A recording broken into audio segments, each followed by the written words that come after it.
কুমিরের কান্না কাঁদছে দিদি, তাতে ভোট ছাড়া কি থাকতে পারে? দিদি যখন কাঁদবে তখন ভোট থাকবে, এটা মাথায় রাখবেন। দিদির কান্না মানে ভোটের বাজনা, এটা মাথায় রাখবেন। দিদি যখন মুসলমানদের জন্য কাঁদবে জানবেন সেখানে ভোট আছে। দিদি যখন পরিযায়ীদের জন্য কাঁদবে জানবেন ভোট আছে। দিদি ভোট ছাড়া কান্নাকাটি করেন না। কখনো পা ভাঙার নাটক করেন, কখনো হুইল চেয়ারে বসার নাটক করেন। ভোট আসলে দিদি নানা রকমের নাটক শুরু হয়ে যাবে। দিল্লির একটা দুটো বাঙালি নয়, লক্ষ লক্ষ বাঙালি বস্তিতে থাকে। তাদের সঙ্গে কখনো বাংলার মুখ্যমন্ত্রী দেখা করেছেন বলুন? তাদের সঙ্গে বাংলার মুখ্যমন্ত্রী কখনো দিল্লিতে গিয়ে একবার আলোচনা করেছেন যে আপনারা কেমন আছেন? করেছেন না। সেই জয়হিন্দ কলোনিটা কারা করেছিল? Forward block. তখন গৃহমন্ত্রী কে ছিল? LK আডবাণী।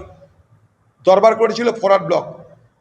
আপনি বাংলার মুখ্যমন্ত্রী, কেন্দ্রে আপনি যান না তা তো নয়, দিল্লিতে আপনি যাচ্ছেন না তা তো নয়, অমিত শাহের সঙ্গে মিটিং তো করছে আপনার লোকেরা, প্রধানমন্ত্রীর সঙ্গে দেখা করতে অসুবিধা হচ্ছে না আপনার?